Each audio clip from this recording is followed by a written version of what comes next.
Welcome everyone. Tēnā koutou, tēnā koutou. Oh, hang on, let's record. Oh, we got recording. All right, good. Just wanted to make sure we're recording. Excellent. For those of you who do not wish to be recorded, that's not really an option for this call because we need to record it in order to be able to get all the dialogue and to make the blogs that we create after each call. So maybe change your name if you don't want to be revealed on screen. Otherwise, we will roll. Awesome. Tēnā koutou, tēnā koutou, tēnā kātou katoa. Welcome, welcome to this place. Welcome to this place here with us. Welcome to Bloom Network's themed call for the month of October 2020. I am Hannah Mitchell, Community Support for Bloom and calling in from New Zealand. I'm helping host this call today. So this month we are here to discuss DisCOs. DisCO stands for Distributed Cooperative Organizations. It is a way to organize an organization in order to create communities of mutual value exchange. DisCOs recognize and support the importance of labor that nurtures people and the commons alongside any particular mission or product.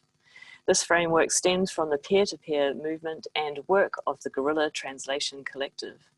DisCOs are a playful, artful, feminist alternative to the patriarchal and top-down economies we're familiar with.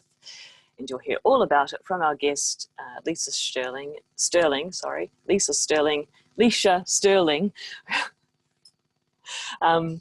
our fabulous guest in a moment. You know, I practiced that name, but you think you'd fumble it in the moment. Lisha Sterling, thank you, Just Lisha. be glad that you weren't trying to say Lisha Sterling, because nobody can pronounce that. Except for you, obviously. Yeah, well, me, Hebrew speakers, and some Spanish speakers seem to be able to get it right, but... Awesome. So we'll give Lisha a proper introduction in a moment, but I'm just going to run quickly through what Bloom Network is and then do our welcome meditation to settle us all into this space, just for those of you who are not familiar with what Bloom Network is up to. So our mission is to connect and support regenerative culture makers with a vision of where resources are equitably distributed and accessible. We think of ourselves as a media company which is rooted in and led by local chapters who are doing real world actions to make a difference in climate change and social equality. We're helping educate people about regenerative systems that will allow all life to flourish in harmony with the Earth's cycles. And we know that there are so many of these regenerative ideas and models out there already. And so Bloom Network is amplifying this knowledge so that the concepts and new ways of being and doing are adopted faster around the world. So in short, we like to think of Bloom as a verb, helping shift people from an extractive mindset to a regenerative one. So if you haven't joined our newsletter already, you can join that in the chat. I'll just pop that there. This particular call is a monthly theme call which rotates 6 topics through the year. So we do it twice a year. This is the second time that we've been doing future economies this year, and that's our plan, is to cycle through these topics twice yearly so that we all get familiar with what they're all about and help connect all the movement leaders around the world, and so that we can kind of learn all this stuff together. If you want to learn more about what Bloom is and what local Bloom chapters are, you can join us on the last Thursdays of every month, where we will do an introduction to Bloom and have a general hangout in something that we call Bloom Buds. So before we dive into the themed call, let's just take that moment that we like to do together to open with a short meditation and acknowledgement of country. So take some time now to ground and settle yourself. Take your hands off your keyboard, pop them in your lap or on your desk, and get comfortable in your seat. Close your eyes for just this moment. And start to slow down your breathing. So we're going to do like a visualization meditation this morning. Picture in your mind a natural setting that feels like home to you. It might be a river you feel a strong affinity with, a tree whose trunk you just love to hug, or that it reminds you of your own strength, a beach that feels like your spiritual home, or maybe a mountain that connects deeply with your soul. So imagine that beautiful landscape in your mind now and place yourself in it. Imagine being in this place, drinking in the sounds and the feelings of being in this natural wonderment. What smells are there? Is there moisture or salt in the air? Is there shade or sun on your face? What other creatures are with you? What life is blooming from the earth? What life is aloft in the sky?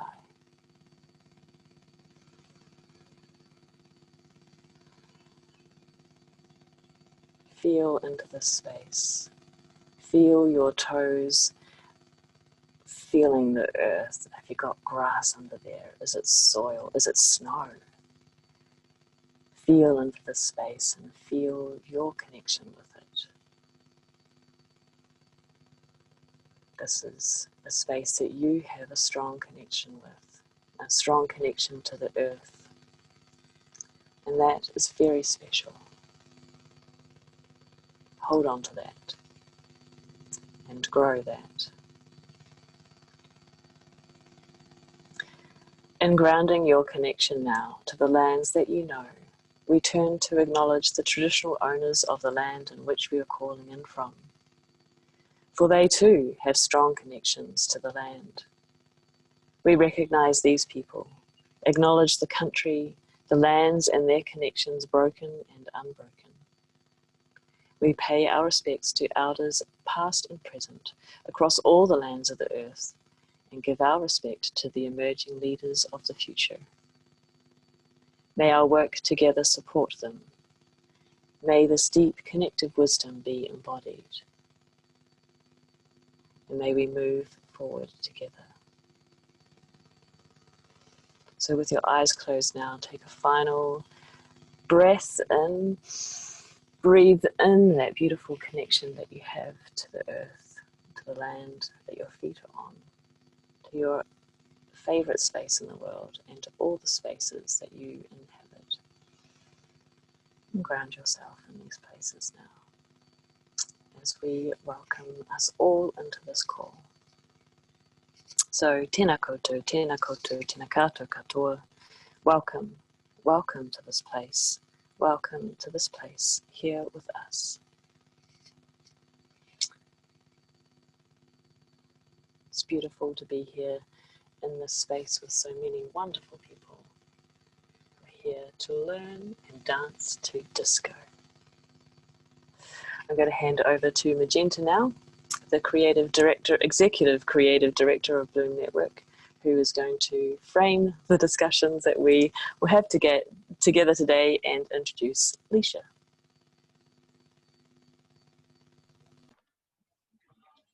Hi. Let's see. So we're gonna talk about discos, and mostly I think Lisha will just be giving us an intro to what they are and how to start one, and probably some of why they exist. Bloom Network is an example of one, and hopefully we'll hear about some other examples. And yeah, we came across discos in the course of looking for organizational structures that allow us to do like commons care work. Bloom Network has always been kind of in between, like something like a nonprofit or a corporation or like a just grassroots decentralized effort. And it's been a little bit difficult to plug in with the existing institutional structures for those things because of how we see the need to address the gaps between those structures, where a lot of projects that are organizing in decentralized ways or caring for each other and community are kind of left out of these systems a lot of times. When we came across discos, we were like, oh, yay, someone has really articulated this well and in such a fun way. So I'll just hand it over to Lisha here, a quick bio. Lisha is the executive director at Geeks Without Bounds, a nonprofit humanitarian organization of technologists, first responders, policymakers, and volunteers that work toward improving access to communication and technology. Their aim is to help people transform their bright ideas for humanitarian technology into sustainable living projects using open source technology. She organizes hackathons, manages the mentorship of teams in the Geeks Without Borders Accelerator, and she teaches coding, Linux administration, and cybersecurity skills to groups aged 11 and up.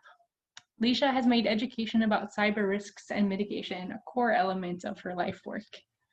And her specialties include cybersecurity, digital forensics, open source software, application architecture, internationalization/localization, accessibility and usability. That's so awesome. So thanks so much for joining us, Lisha. And everyone, FYI, the flow of this call will be about a 15-minute presentation, followed by Q&A and discussion. And we'll close at about 1/4 past the hour. So I pass the floor over to you, Lisha. Thank you so much for joining us. Thank you. Can you pass me screen sharing capability, please? While I set my timer to make sure that I stay on track. There, it should be working for you now. Okay, cool. And I'll just You don't need to stick to a finite time, Lisha. Okay, I'll try to keep it pretty close though. So, all right, let's. I've been having a little bit of trouble with my desktop sharing lately, so let me know if you can see my desktop. Can you see that? Yeah, that's beautiful. Okay, yay! All right. So this presentation is called "If I Only Had a Heart." If any of you went and looked up DisCO, there's a sort of like a video teaser about DisCOs. This is also the name of the DisCO teaser. The idea is that we want to make sure that we're putting the heart in, or keeping the heart in, the work that we do for our livelihood. So I want to just do one really quick, what the heck is Geeks Without Bounds, and what do I have to do with any of this? Because almost all the rest of the talk is about work that other people have done. So you might be left going, well, why is she doing this? So Geeks Without Bounds is a nonprofit that supports civic and humanitarian open source projects. The reason open source is so important to us is that a project that is developed to solve a challenge in one place or time can then be forked so that it can be used by others with slightly or very different needs. And by keeping everything open source, it helps reduce the development time and the development costs for other similar and related projects. We run hackathons, which, if you're familiar with the idea of hackathons as they've become in the last few years, people think of them as these competitions with big prizes. We really stick to the original version of hackathons, which is really about a volunteer opportunity to work on open source projects and move them forward. And we also use that very much to bring new people into existing projects. So it's not just about inventing something new over the weekend that you're going to forget forever, but actually taking a long-term approach to the work that we're doing across many hackathons. We have an accelerator program that helps mentor project teams to take a project from its initial prototype idea through to figuring out how they're going to become sustainable, and hopefully finding them some sort of funding source or other way to be able to continue doing their work. And we also do deployment support, where we actually go into the field to help take the technology that's been developed through this process and put it into action, whether that's setting up wireless mesh networks in places that have no access to wired internet, or whether that's taking a water system maintenance tool and helping deploy that across an entire country so that people can use their phones to let their local water companies know that there's a problem with the water pipes somewhere between a well and their public water point. So what we have to do with the DisCO is that we have an affinity for the project in general, because we're an organization that legally we're a nonprofit in Washington state, so we can't legally be called a cooperative. There's only one state in the US where a nonprofit can be a nonprofit cooperative under sort of its legal definition. But internally, we have always functioned as a worker organized, worker managed collaborative project. So we have a tight affinity to the whole idea of everything that we're about to talk about in terms of cooperatives, in terms of care work and love work, and also in terms of supporting different projects to be independent and work together in federations. And so STAKO and the crew with Guerrilla Media Collective tapped us to help out with developing the software to make DisCOs run. So that's why I'm here and how I'm connected to all this. So we're going to explore technology, care work, and distributed cooperative organizations. So when you think about your brain is a network, right? But we're also, whether we're talking about the earth and its network of life, or whether we're talking about businesses and economies, there are many different kinds of networks and all of the connections between us. And these days we also have our computer networks that are spreading into every aspect of our life, whether that's the Internet of Trouble, the Internet of Things, or just websites, Zoom calls. Everything we do is now connected digitally online as well. We need a cooperative, feminist, commons-oriented alternative to DAOs, decentralized autonomous organizations. So why do we say that? So the DAOs are based on blockchain technology.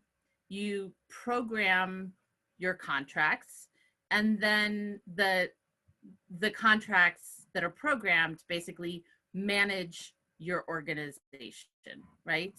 And there is a techno-utopian or a techno-optimistic idea that if we can program things correctly, that we don't have to trust each other as humans. A lot of the things that have been written and discussed about anything touching the blockchain is about creating zero trust situations. You don't have to trust anybody because it's all handled algorithmically. But we start from a point of view that it's a bit too much to trust the algorithm, because even the algorithms are created by humans. And B, that not only can we trust other humans, but we actually need to trust other humans. So how do we combine the need for trusting humans with the reality that humans aren't always trustworthy? And so part of the answer to that is to have sort of different spheres of influence. Distributed cooperative organizations would be DCOs, but that is really boring. And very much not in the spirit of the way that we work or think. And so, of course, we're discos because we like to dance. What kind of a revolution would it be without a disco ball? So you can find out a lot more about everything I'm going to talk about at DisCO.coop, including the Manifesto and links to the wiki that explains in much more depth what discos are all about, how they work, how you could start one, and how you can get connected with us if you'd like to become a pilot and help us with our research that is ongoing. So the DisCO's DNA combines 4 main elements. There's the commons peer-to-peer element. That DisCOs are self-organized systems that steward resources to meet human needs while leveraging the power of networks.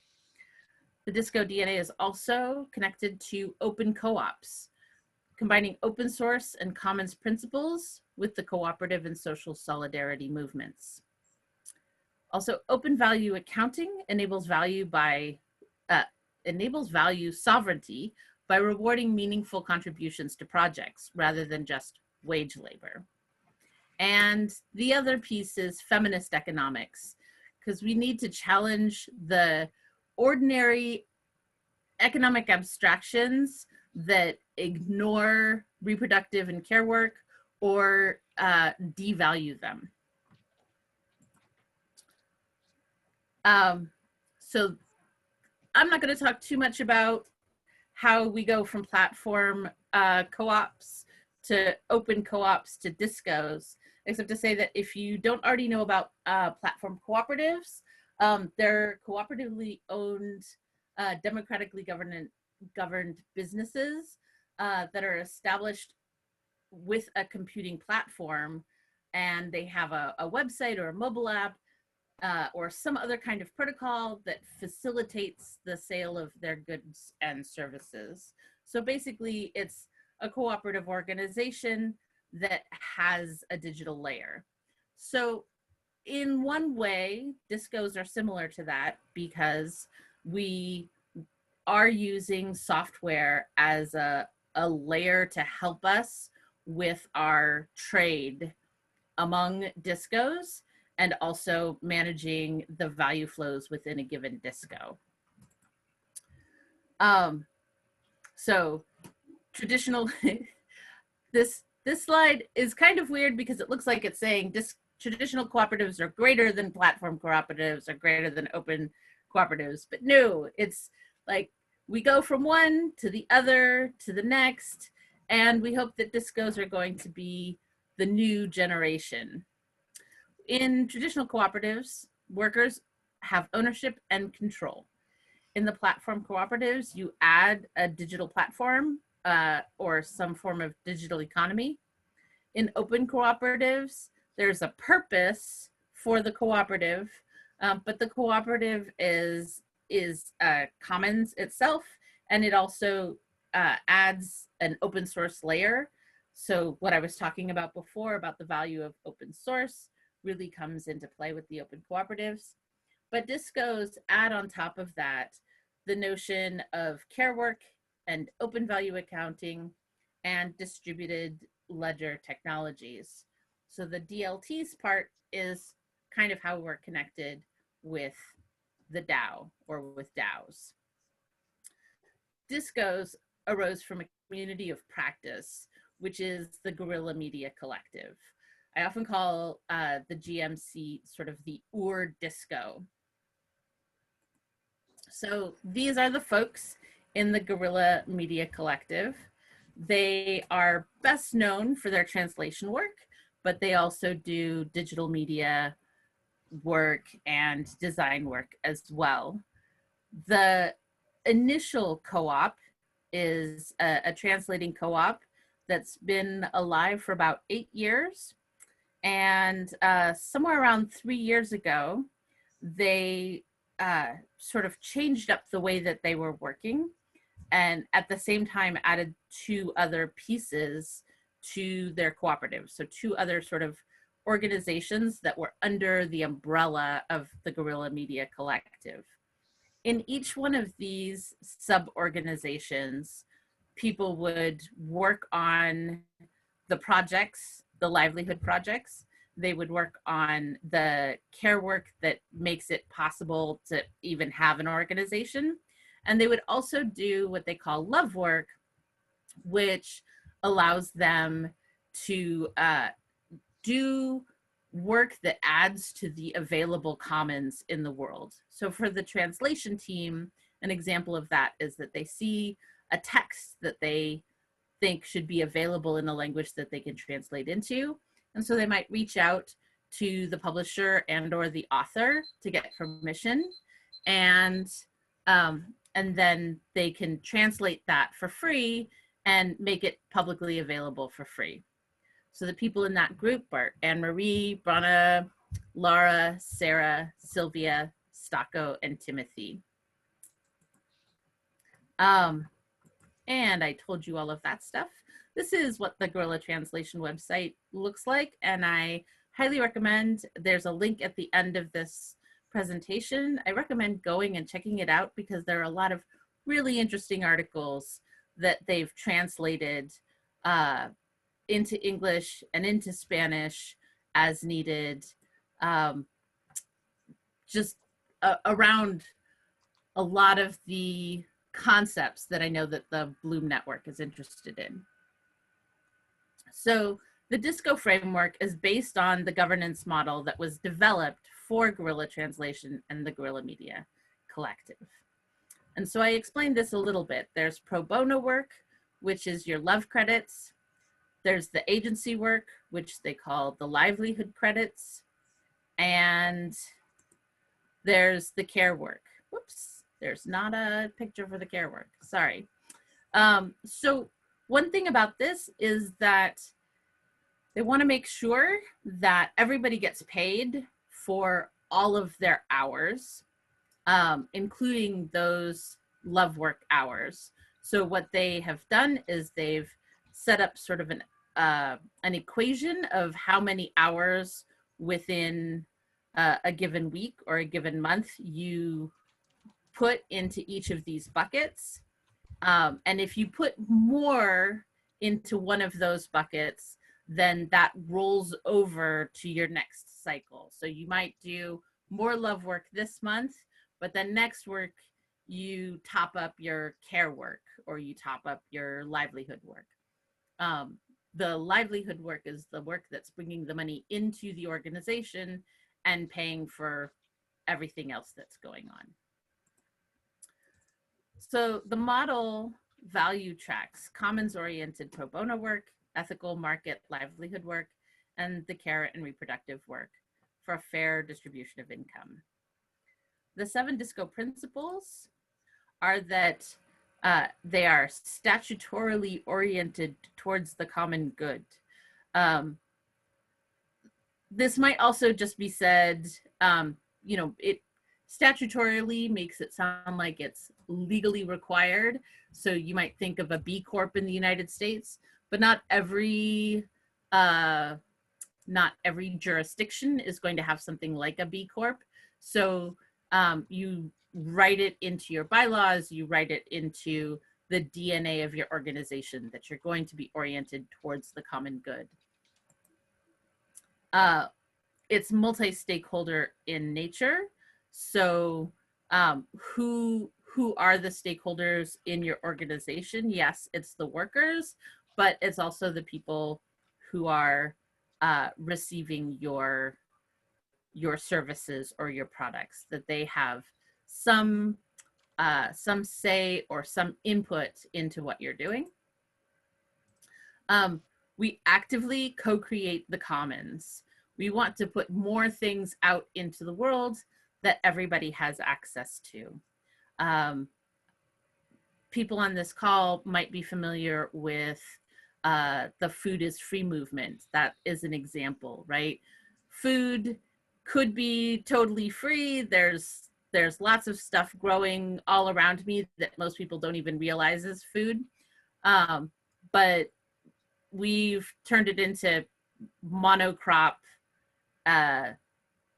agricultural economy, right? So some people grow food or pick wild food and put them in baskets in front of their house with a sign saying food is free and anybody can take that food. So that's an example of taking something that has been pulled completely into a monetary economy and putting it back into the commons. Number 4, DisCOs are locally embedded, but they're globally oriented. An example of this is how the Guerrilla Media Collective has translated and published books in the past. And when they publish a book and they make it available internationally, they coordinate with different printers in different parts of the world so that things can be printed locally and shipped a shorter distance instead of shipping from everywhere to everywhere in the world from, say, Spain. So there's a global network, but each piece of the global network is locally oriented. Hello, my name is Jonathan Guzman, and I am a senior at Columbia Secondary School. And this is our app. Think about it. This app was developed in high school and college students. In the background. There we go. I can't figure out where it's coming from. Okay. They just muted themselves. You're good. Okay. I was worried that it was a video running in the background that I couldn't find. It's like, oh no, what have I done? All right. So number 5, centered on CAREWORK. So we want to make sure that we recognize the care work that goes into making the organization work. Now, a lot of that is administrative work, but it also involves taking the time to make sure that everybody within the DisCO is physically and mentally healthy. As an example of that, just this last week, our regular weekly meeting that we have on Tuesday mornings ended up being 3 of us just kind of doing mental health support for each other. And it was really, really supportive. And we came out of it with, you know, to-do lists for each of us, but it really helped us be able to do the work. So new origins and flows of value. An example of this is some of what we're doing with the software right now.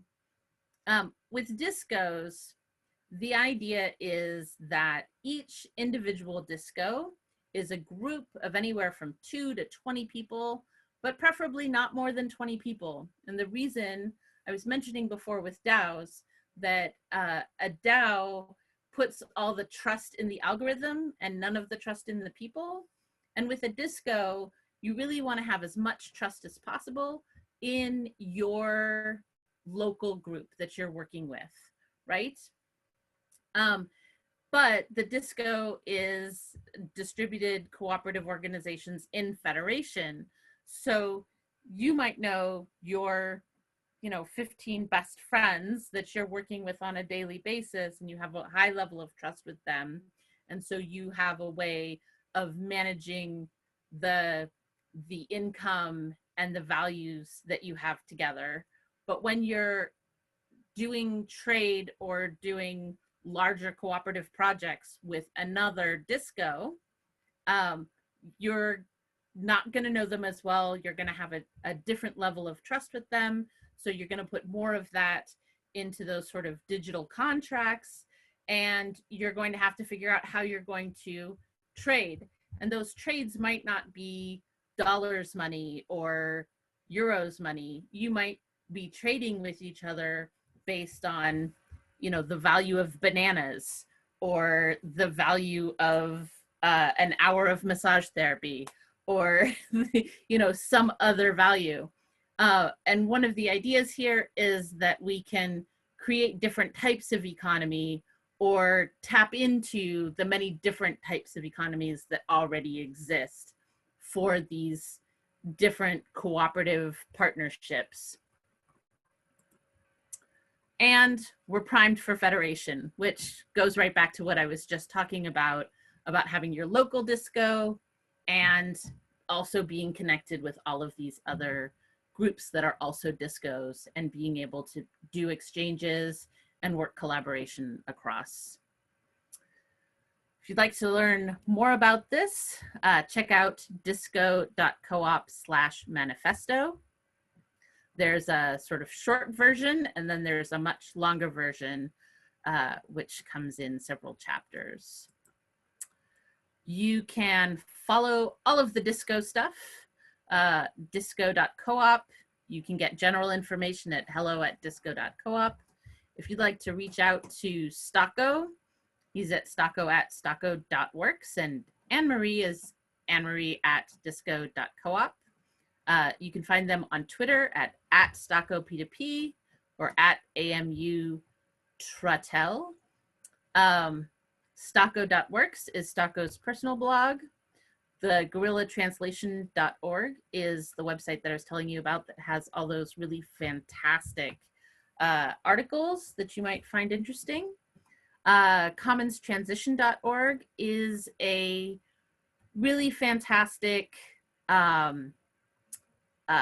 primer on different types of commons platforms, different ways to do cooperative organization. And I honestly have no idea what freefairandalive.org is. I did not put that in the slides, but I left it in because it's probably interesting. I just haven't had time to look. And if you'd like to sign up for the Commons newsletter, it's at commonstransition.org/newsletter. And if you'd like to follow me or Geeks Without Bounds, we're at gwob.org. You can email info@guab.org to get a hold of anybody in our core team to ask a general question. If you'd like to reach me, I'm Lisha@guab.org. My Twitter is @LishaVita, and Guab's is @guab.org. So, any questions?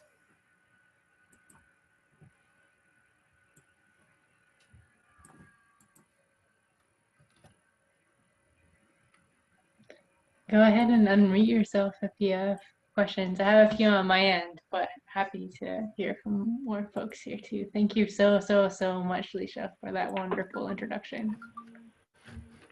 Hi, Lisha. Yes, definitely. Thank you for that. That was great. And I have a question. So outside of the initial organization, have there been other organizational use cases that you might be able to describe?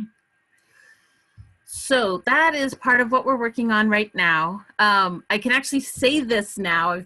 For weeks, I've been going, I can't tell you what's going on. I'm so excited. But today the announcement was put out that the Guerrilla Media Collective received a grant from Grant for the Web to run a number of pilot projects and develop training materials and also a research paper about how these pilots are developing. And Geeks Without Bounds has gotten a Grant for the Web grant in order to build the software that I was talking about earlier. So that was actually just announced today. So in the pilot programs, let me see if I can remember the pilot programs. So Cooperation Jackson is doing a pilot program.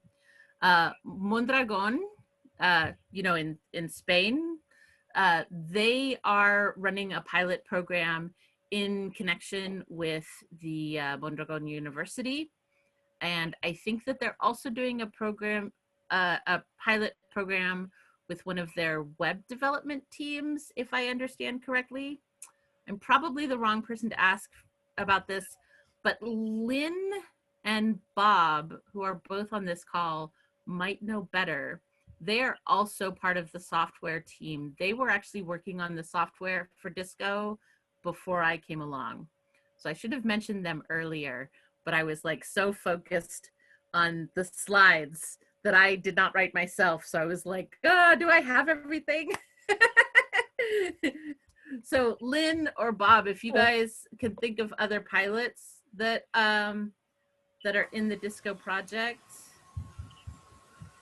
I don't know of other ones formally in, so I guess we might be the wrong people. Okay. So in Zimbabwe, I also know that there's a hackerspace called Multi-Talented Makerspace that is sort of in the early stages of establishment right now, and they are also establishing themselves from the beginning as a DisCO. So the answer is kind of a yes and no. Yes, in the sense that there are these projects that are just starting out to pilot the project. No, in the sense that nobody else has really done this for any prolonged period of time yet. Oh, thank you for that. And yeah, I'd love to dig into the nuts and bolts and hear what's happening. So is there like a constitution or a GitHub site that has, like in Spiral, you know, has all their information up? Is there any of that that's ready yet? And when you mentioned software for DisCO, what would the software do? So there are several different pieces of what the software is doing. So the main part that I'm focused on right now is the way that I think of it as just an accounting. It's an accounting software that is very specifically tailored to DisCOs, that is built in a distributed manner on top of something called Commons Pub. If you're familiar with Activity Pub, Commons Pub is built on top of Activity Pub, and we're using Commons Pub together with Interledger to create an accounting software that also can move value around, so that both within a single DisCO you can manage like units of value, whether that's widgets that have been made or man hours worked or whatever your widgets of value are, with whatever the exchange for that is, whether you're paying in bananas or Bitcoin or euro or dollars or whatever. So that software, the reason that it needs to be something other than just off the shelf currently existing software is because it allows the individual DisCO to define its governance and its value equations, and then using that DisCO's value equations, it decides where money goes. So for example, in the case of Guerrilla Media Collective, they have a percentage, so that every month when you get paid, a percentage of your hours are love work, a percentage of your hours are care work, and a percentage of your hours are livelihood work. But what if your work that month is not from those, in those same divisions? So the software needs to be able to adjust so that the extra love work you did this month, you're not going to get paid for that in love work credits this month, but that goes into future love work credits. So in another month, you might do more of some other kind of work. Does that make sense? So, I mean, one work I might do all love work, and then the next month I do all livelihood work, and the month after that I'm doing all care work, but the software understands, you know, what the split is, and makes sure that across a period of time you are evened out according to their equation. Does that make sense? So other pieces of software that are not part of this grant, but that we're also working on, are basically an open source tool that will help teams to do their collaborative work. We're building it on top of Nextcloud, which gives you something kind of like the Google Apps environment, where you've got email and you've got you know, your shared documents and things like that. So this is sort of an open source replacement for Trello, an open source replacement for whiteboarding software, an open source replacement for your Google Drive, all of those things. So we're not necessarily writing huge amounts of code from scratch for that. What we're doing is we're taking existing open source tools and writing the plugins so that they'll work together with Nextcloud. Nice. Are you envisioning a new DisCO specifically to maintain what's being put together? Software? Yes, absolutely. Yeah. Absolutely. So that's part of sort of the long-term work of what Geeks Without Bounds needs to do on this project, is we need to you know, get a team formulated that can handle the tech side of this and help get them sustainably set up for the long run, so that they'll be able to continue to do that work after we get past this, you know, grant phase. Great, thank you.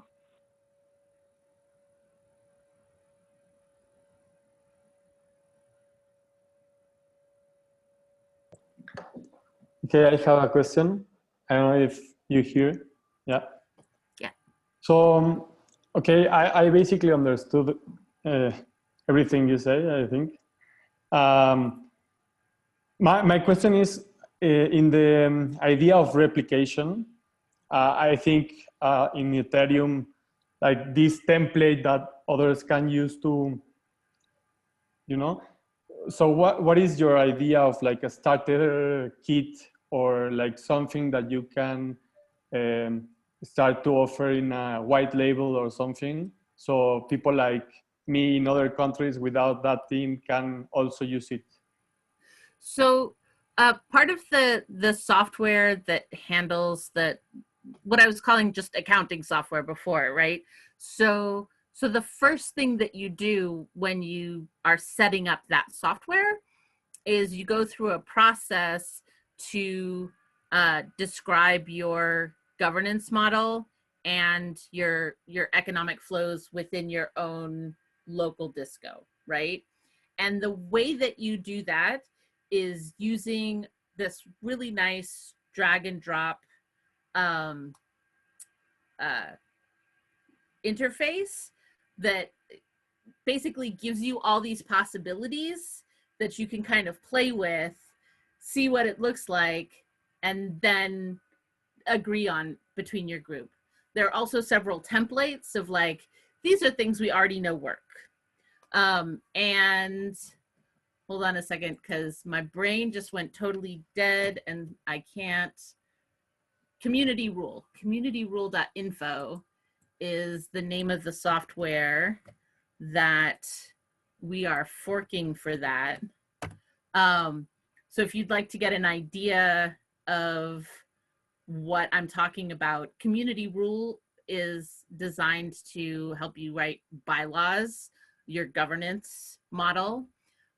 So we're taking that and we're expanding it to also deal with the value flows. So that will give any group of people sort of an easy entree to be able to say, oh, these are different kinds of governance models. These are different ways that we can manage the value flows.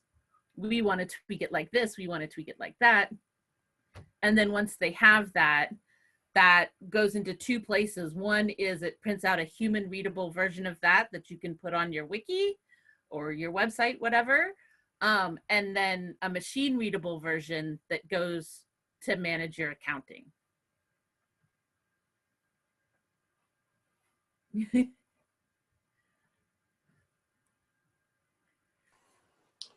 Hello. Hi, Kyle. Thank you. Hi. Thank you for your presentation. And thank you to the Bloom Network for organizing this and all the work they're doing. I came across two projects today that I think I don't know, might be relevant to your work or where this could go, how it could be replicated and grow.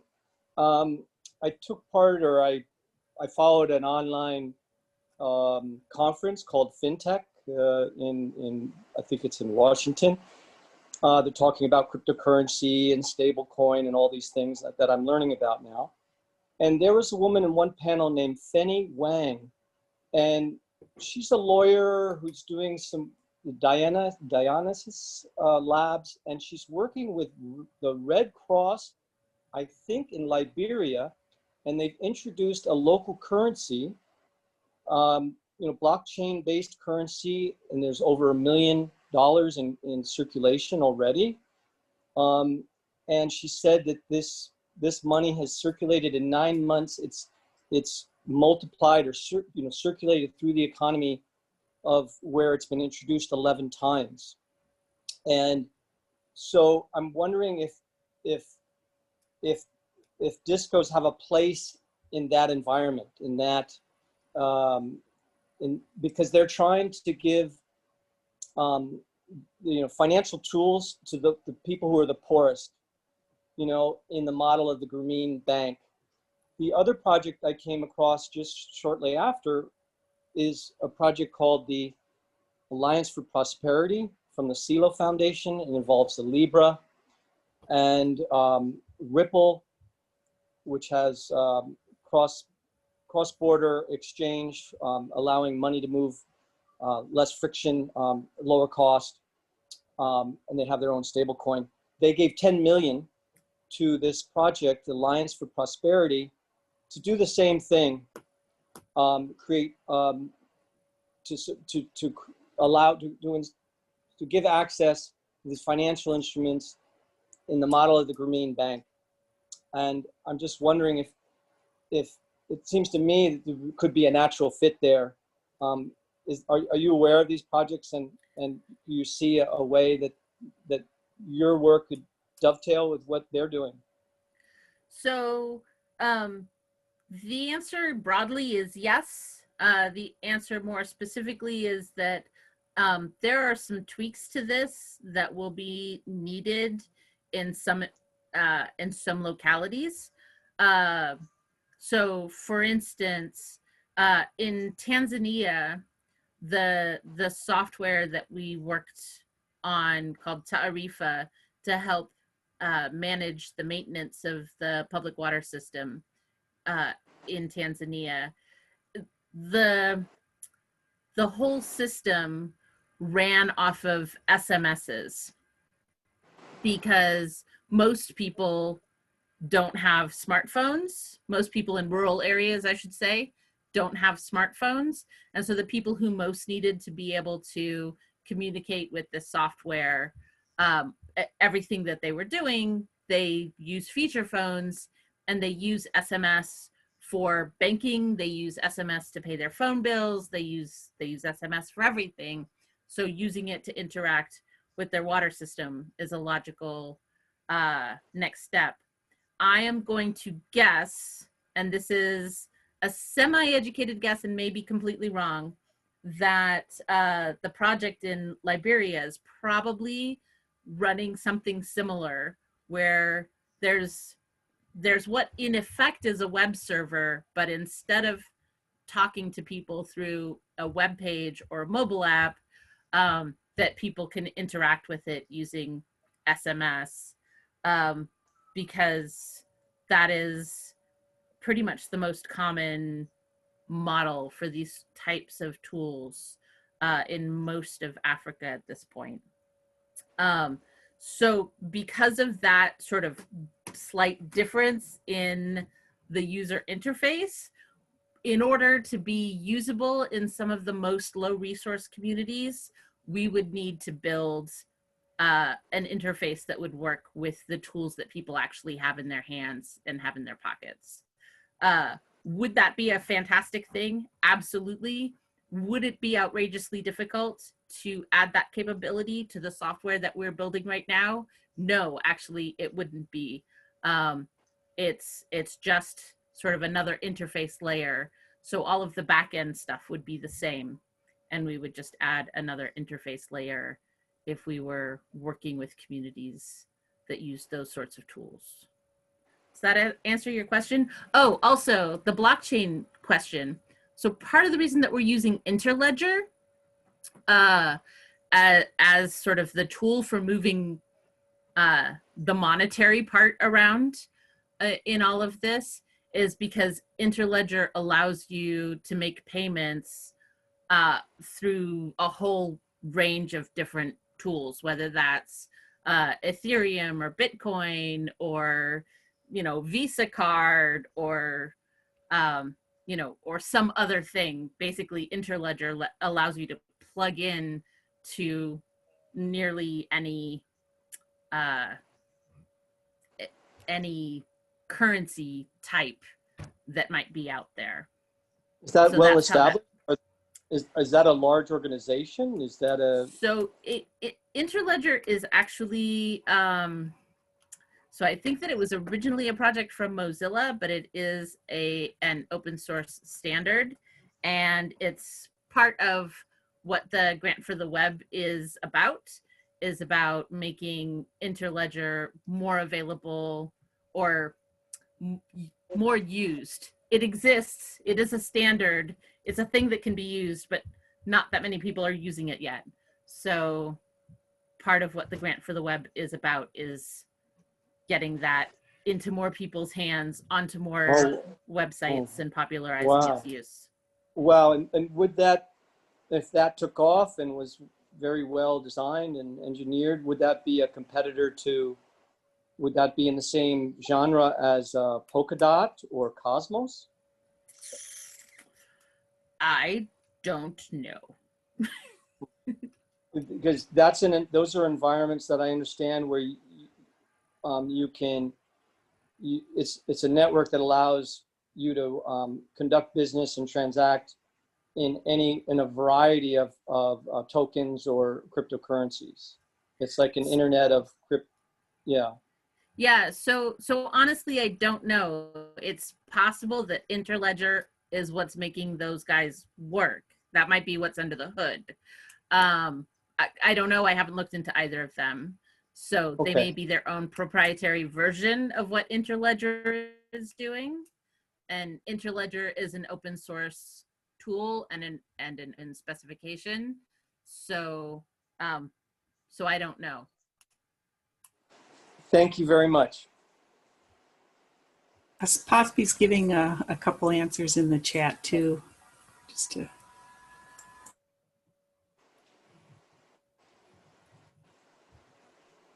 I feel so not alone as a nerd right now. We have about 15. Yay! We have it looks like about 12 minutes left for the call. So it's been a lot of information between the questions and presentation too. So I just want to do a practice real quick with everybody that we learned from some folks out of Australia. They do a project called Dragon Dreaming. And there's a word, I think it's maybe an Australian Aboriginal word, Pinakari. And it's just an invitation to be like presence with our bodies and just take a moment of silence. It just seemed like it might help us all to take a breath together, just because it is a lot of information. So I invite us to just do like a quick minute of silence and then dive back into the questions. I'll let us know when it's been a minute.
And invite us all to take one deep breath together.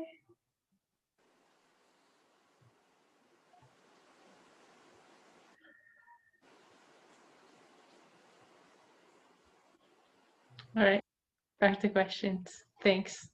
If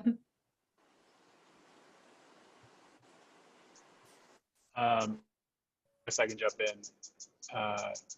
I really like that presentation. Thank you, Lisa.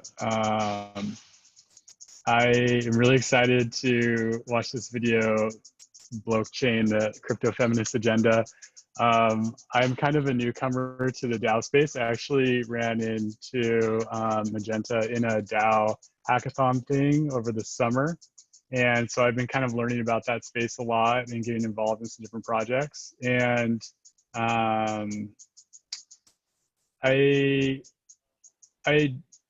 the comments around trust is really interesting, I think, in blockchain in general, because of this trustless layer, and then the fact that we're all humans trying to coordinate, and humans necessarily like require trust and all that stuff. And I think there's a lot of like interesting dynamics there. But in terms of creating another platform to offer a different view compared to DAOs, do you feel like that diverging platform might miss some of the innovations that happen in that DAO space in terms of innovative ways to vote and you know, participate? Like, I don't know, it seems like there's maybe a fundamental divergence of philosophy, and I think it is super healthy to have multiple visions of how decentralized communities can work.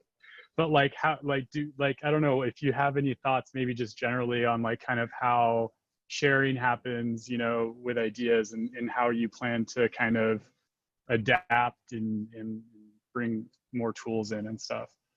So I'd recommend that you take a look at that communityrule.info, because I think that might give you kind of an answer on the question about like innovations around voting and innovations around governance models. Like those sorts of things sort of have an inherent way to move their way into DisCos as well, since when you set up your own DisCo, or even if you as a DisCo sit and go like, hey, this part of our governance isn't working, let's try something else, like a core part, the very first thing that you do in order to set it up is go through the process of figuring out how you vote, you know, what are the means and manners of governance, and who are the stakeholders and who are the voters, and etc.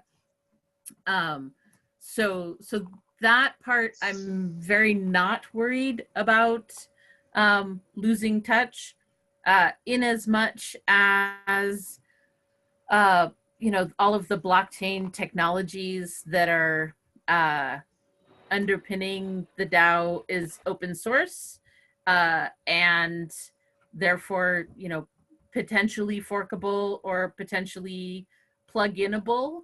I'm not worried about losing the benefits of those, because as I said before, it's entirely possible to build a DisCo sort of, it's like disco DAO, right? It's a disco dance. You can build something where the way that you're handling it is by passing all of this information into what is essentially a DAO, right? But the part of the piece of this that I think the DAOs miss is the human iteration, and the human trust part within the smaller group. So within a DAO, there's basically no direct human-to-human trust needed, supposedly, right? Because everything is managed through the digital contracts. Whereas here, your first your first point of contact is that trustful relationship you have with your coworkers, which I think, I hope, and we'll see as the pilots go through, I think that that will actually generate more possibilities for experimentation, because you can iterate on trying things out if you don't have to program every new thing in a big way, if you've got a small way to program it, right? So, and that's kind of what the community rule piece gives us, is it gives us a way for you to say as a group, oh no, we want to change this around and change this around and change this around, and then publish that into your tools, and now your tools will use those changes you just made. So you can iterate, try things out, experiment, and keep moving forward without having to like fully rewrite your contracts.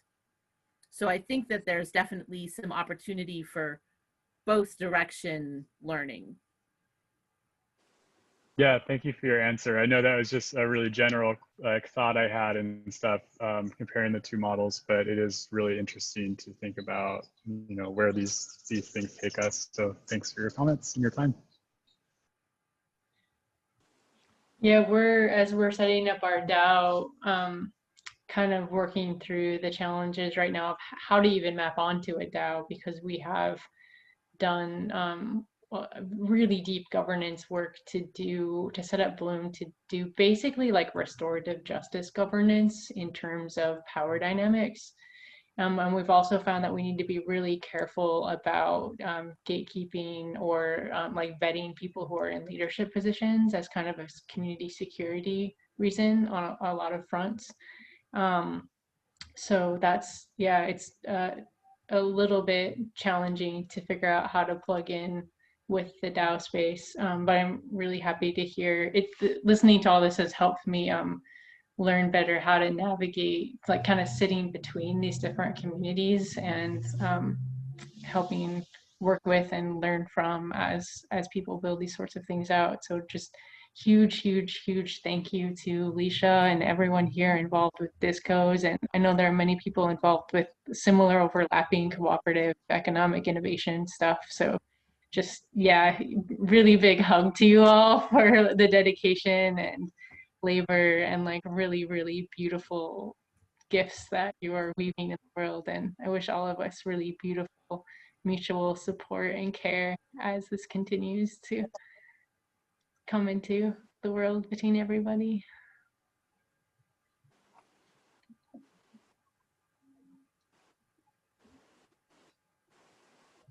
So was it Magenta or Hannah who said you had a question right at the beginning? Oh, I had a few questions. Maybe Hannah, do you think we have time to like ask one Bloom question and then go to close? Yeah, well, I definitely also want to ask who here wants to, who's new, who wants to start up a DisCO as well. Yeah, let's just go for it. If anyone needs to drop off, go ahead and drop off. We'll just go a few more minutes here. I was gonna ask, when I was going through, Stocko had sent over a worksheet for some prompts to make sure like that your cooperative is working in accordance with 7 principles of a DisCO. And it was interesting reading through the difference between the types of work, because I think I discovered that pretty much all of the labor in Bloom Network is care work. Like, it's not like we have a straightforward kind of service model. It's a little bit more squishy ecosystem, like people become a member and we're like figuring out as you go along. So I was just curious if there are other groups that are forming as DisCOs that do primarily just care work or like commons oriented labor. So one of the ways that I think about this that's a little bit different from how Stocko thinks about it and how he defines it is that livelihood work is the work that you're getting paid to do, the work that pays into your organization, right? So if your organization gets grants, then what is it that the grants are paying for, right? So I know for Geeks Without Bounds, we have certain work that our grants are paying for and other work that our grants specifically don't pay for.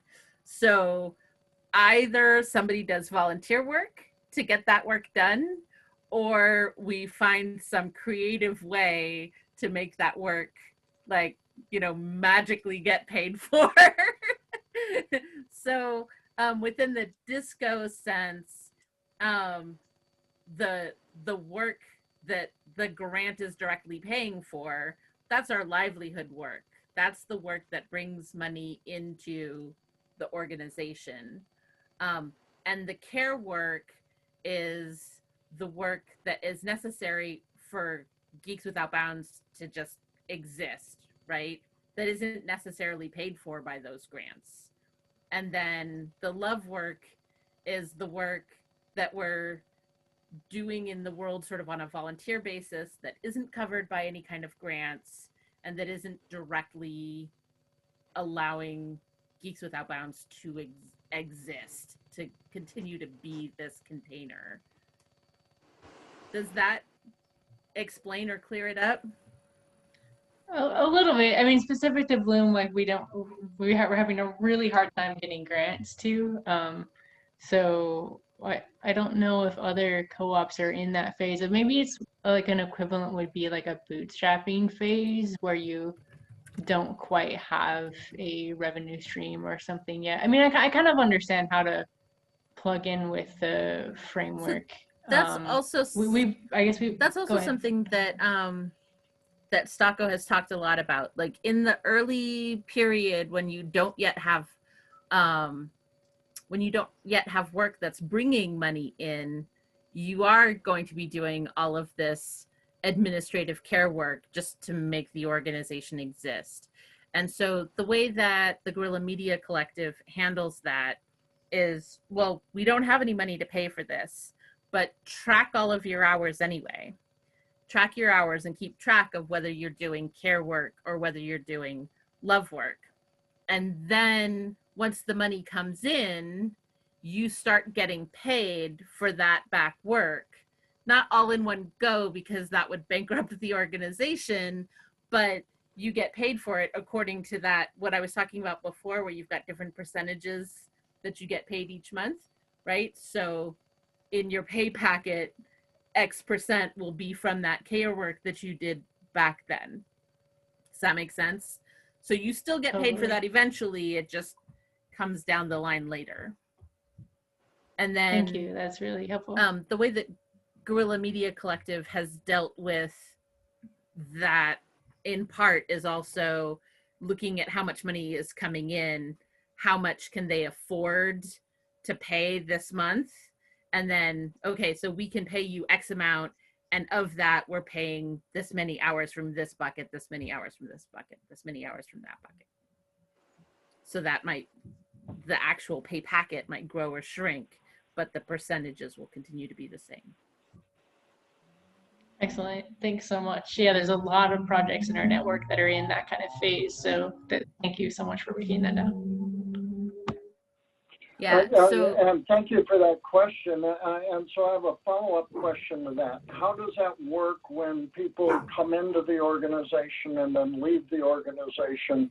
So does that carry forward for eventual payment yes. at some point? I mean, theoretically, different DisCOs might handle that differently, right? If a specific DisCO has a savings account that has the money to pay off somebody completely when they leave, that's, you might call that part of their severance package, is that they get paid all that back pay all at once, right? So, it's perfectly reasonable that somebody might set that up in their DisCO, that's how they're going to handle it because they have the finances to do it. Whereas with another DisCO, the cooperative may decide the way that we're going to handle this is you're going to continue to get monthly paychecks until we've paid you all off for all of the hours that you have outstanding, right? So either one of those options. And one of the ways that STAKO talks about that work that is unpaid at one point that eventually gets paid is that unpaid work is basically your investment into the organization. If you join Mondragon, it costs like 3,000 euros to join Mondragon, right? And you either have to pay that in cash or you have to take out a loan to pay for that to become a worker owner at Mondragon. At Guerrilla Media Collective, you do a certain number of hours of work that is not paid at the time that you're doing it, while you're getting trained and onboarded into all of the systems, but you're tracking all of that money. Once you're on board, now you start getting paid for that money as part of that packet. So it's sort of an investment in your future. Right. Also, in the case of the Guerrilla Media Collective, if their hourly pay goes up and you've still got hours in the bucket that haven't been paid, you're getting paid at the higher rate, not at the rate that it would have been back when you did the work, which is one of the reasons why it's worthwhile to leave stuff in the bucket, because you might get paid more per unit of labor in the future. Would they put the pay rate down at any point? Oh Lord, I hope they never have such a sad thing. But I mean, obviously in the grand scheme of things, you have to figure that that could potentially happen. You know, I mean, if there was a Great Depression or something like that and there was no funding coming in, the group might make a decision like that. I don't know if they have any agreements. I haven't read their economic agreements regarding that sort of thing, so I don't know about how they would handle that. But theoretically, for a DisCO, it could happen. And mostly you handle this through like spreadsheets, Excel spreadsheet or something that then when you actually do transactions, you stick it into QuickBooks or something like that? So the way that they have been doing it in the past is all through spreadsheets. And that's part of why we're building this software, so that it doesn't have to be in spreadsheets. And the software will allow you to track the units of labor as well as the units of payment for labor. In the meantime, do you make any samples of these spreadsheets available? I'm guessing that even creating them, you probably went through a number of iterations. That is a really good question. I don't know if they have any of those things publicly available. I have some of their spreadsheets because I'm like, our specifications for the new software is building off of those spreadsheets, but I'm not sure if they have them publicly available on their wiki or not. I'll have to ask Stako. Right. Can I ask, Lisha, you've kind of answered most of the questions I had on this, but I'm quite curious with the distinction between love and care work, because our organization's been looking into DisCOs for a while, and your governance manual is one of the best bits of work I've seen in the topic. It's fantastic. But I'm quite curious how much of the split between love and care was an ideological intention that was quite strong, and how much is kind of a financial decision in terms of how people are reimbursed, and in particular, if love and care are reimbursed equally over time, or if one lags behind the other and there's less percentage awarded. Because I guess there's sort of these two strong schools in feminist thought of elevating care work, but also, you know, removing the distinction between care work and real work, quote unquote. So yeah, I'm quite curious how you arrived at these formulas. So I am the wrong person to ask that, because Stako or anybody at all in the Guerrilla Media Collective would be able to actually answer those questions better. I do know that the way that love work is handled within the Guerrilla Media Collective, that is pro bono work that they're doing. So it's the same work that they do as livelihood work, but that they're doing for free for a cause that they believe in, right? And there are some sort of general guidelines that their organization has of what that has to be, kind of in a broad general way, but any given person who's doing that pro bono work, they're picking their pro bono work. So it's aligned with their personal values or their personal desires to give out to the world, right? Excuse me. Whereas the care work is generally not the same work that the organization gets paid to do. It's all the other things that an organization needs to have happen so that it is possible to do that work that the organization gets paid to do. Does that help at all? As for the percentages of how they get paid, I can tell you that literally in the past month, that equation just changed at the Guerrilla Media Collective. So, so that is, I was gonna say iterative, but I would take that kind of another step and say that it's actually something that is agreed upon by the collective based on the needs of the collective at that time. And saying like, oh, these are the percentages that things should be paid in, period, the end, that doesn't make any sense. Like, that works for this group, right? But even though that works for this group today, it's not what worked 2 months ago, and we don't know if that's what's going to work a year from now. So any one group may have differences in what those are over time, and certainly different groups are going to make different decisions about how those things get paid out.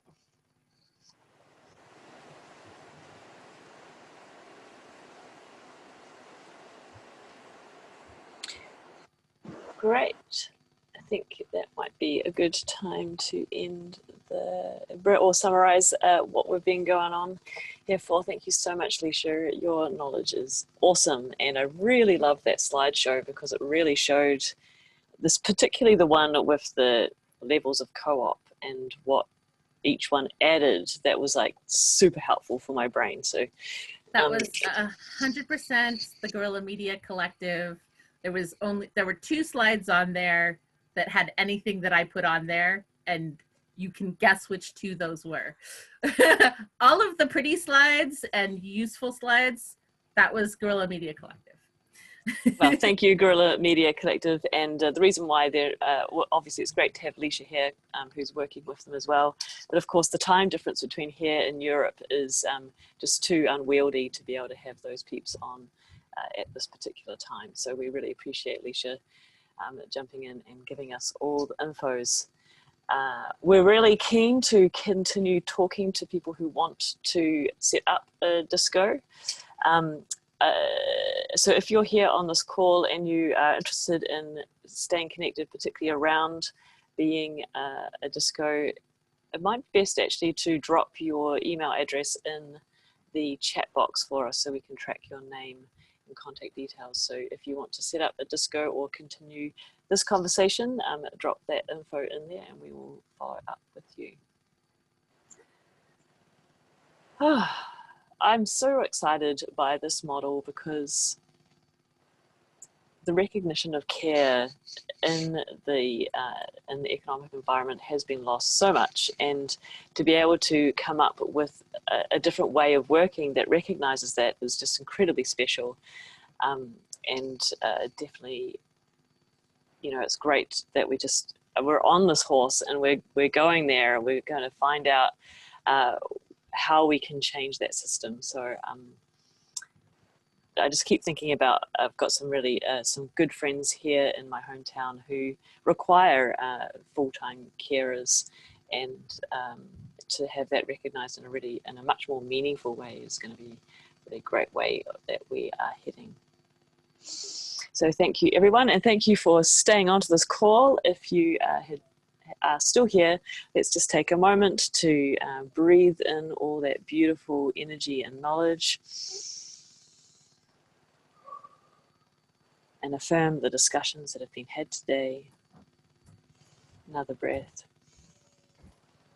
Affirm the learnings that have been going into your brain, and affirm the resolutions that you have made in learning these things and how you're going to fulfill them in the future. From our hearts of bloom to all of you around the world, thank you for being here today. And we'll see you next month on our introduction to the DAO that Bloom is releasing, which is very exciting. And if you want to hear more about local blooms, that's next Thursday afternoon. So thank you all. I'm Hannah Mitchell, and we've been joined by Magenta, who is our executive human, and Lisha Sterling. Thank you all for being here. Ka kite. Thank you. I love you all, and have a good day.